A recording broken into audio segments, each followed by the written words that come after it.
निकाह में गैर इस्लामी रस्म रिवाज का अमली बॉयकॉट। मुसलमान होने के नाते हमें हर काम इस्लाम में तर्ज पर करना चाहिए। बिलखुसूस शादी की बनिया इस्लामी में तर्ज पर रखनी चाहिए। हमारे मुआशरे में अलग अलग रस्म चल पड़ा है, अलग अलग नाम से मेहंदी की रस्में है, हल्दी की रस्में है तो फलां की रस्में है, लेकिन इनका इस्लाम से कोई लेना देना नहीं है। हल्दी और फिटकरी लगाने के लिए इस्लाम नहीं आया। इस्लाम तुम्हें लाल पीला करने के लिए नहीं आया। जो चीजें औरतों के लिए जायज थीं, आज मर्द भी वही करने लगे हैं। मेहंदी सिर्फ सजावट के लिए है, जीनत के लिए है, और मर्द को हर जीनत हराम है। लेकिन देखो, शादी के दूल्हे मियां लाल पीले नजर आते हैं, पूरे हाथ और पांव मेहंदी से सजे होते हैं। एक दूल्हा ऐसा मिला तो मैंने कहा, भाई अब चूड़ी और नथनी भी पहन लो ताकि मुकम्मल नजर आओ। ये आधा इधर आधा उधर क्यों हो रहे हो? जो चीज मर्दों के लिए हराम है वो तुमने कैसे कर ली? कहा रस्म है। अच्छा, तो तुम रस्म पर ईमान लाए हो, इस्लाम पर नहीं। तुमने रस्मों का कलमा पढ़ा है, ईमान का नहीं। इस्लाम साफ कहता है कि जिस चीज को अल्लाह और रसूल हराम कहें वो हराम है, और ऐसी रस्में जो गैर इस्लामी हैं उन्हें तोड़ना वाजिब है। लेकिन हमारी सोच क्या बन गई है? वो कर रहे हैं, हम थोड़ी कर रहे हैं। उन्होंने किया तो हम भी कर लेंगे। ये सोच गलत है। अल्लाह कहता है, तुम में से हर एक हाकिम है, और हर हाकिम से कयामत के दिन उसके मातहतों के बारे में सवाल होगा। अगर तुम किसी गलत चीज को रोक नहीं सकते तो कम से कम उसे बुरा कहो, और अगर बोलने की ताकत नहीं है तो दिल से बुरा समझो। लेकिन दिल से बुरा समझने का क्या फायदा अगर उसका इजहार ना हो? इजहार कैसे करेंगे?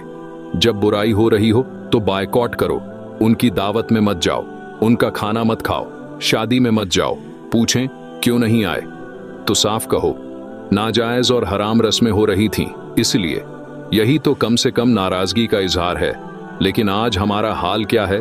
जब खाने पीने की बात आती है तो हर चीज भूल जाते हैं। हराम और नाजायज कमाने वाला भी अगर दावत रख दे तो सुबह से भूखे रहते हैं कि शाम को दावत में खूब खाएंगे। सोचते ही नहीं कि वो हराम कमाई का है, वो खाना हराम है, चाहे वो न्याज के नाम पर ही क्यों ना हो। अगर हराम काम करने वाला न्याज रखे तो वो भी हराम है।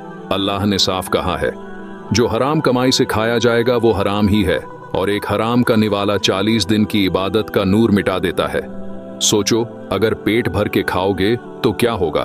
तो कम से कम यह करना चाहिए कि जहां नाजायज और हराम काम हो रहे हों वहां जाने से परहेज करो। यही कम से कम नाराजगी है। मैं यह कहना चाहता हूं कि ईमान का दावा करना आसान है, लेकिन उस पर अमल करना मुश्किल है, और इस्लाम, कुरान, दीन, शरीयत यह दलील मांगते हैं। अगर सच्चे ईमान वाले हो तो इस्लाम में पूरी तरह दाखिल हो जाओ। इस्लाम के जो नियम कायदे हैं उन पर अमल करो। यह मिंबर रसूल है।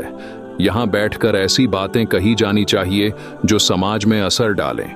हफ्ते में एक दिन मिलता है, और उस एक दिन में कोशिश करनी चाहिए कि ऐसी बातें हों जो दिल में उतर जाएं। शायद कोई नौजवान समझ जाए, क्योंकि जब कोई नौजवान हराम रस्मों को अल्लाह और रसूल के लिए छोड़ता है, अल्लाह उसे अपनी रहमत में ले लेता है, क्योंकि उसने छोड़ा है अल्लाह और उसके रसूल के लिए। सच्ची मोहब्बत तो अल्लाह और उसके रसूल की है। दुनिया को अल्लाह ने ज़रूरत के लिए बनाया है, मोहब्बत के लिए नहीं। मोहब्बत को हमें अल्लाह उसके रसूल से करनी चाहिए। अल्लाह तबारक को ताला से दुआ है हमें इस्लाम में पूरे पूरे दाखिल होने की तौफीक अता फरमाए और गलत रस्म रिवाज से बचाए। आमीन। ऐसे ही पुरलुत्फ इस्लामी बयानात के लिए हमारे चैनल को लाइक, शेयर और सब्सक्राइब करें। शुक्रिया।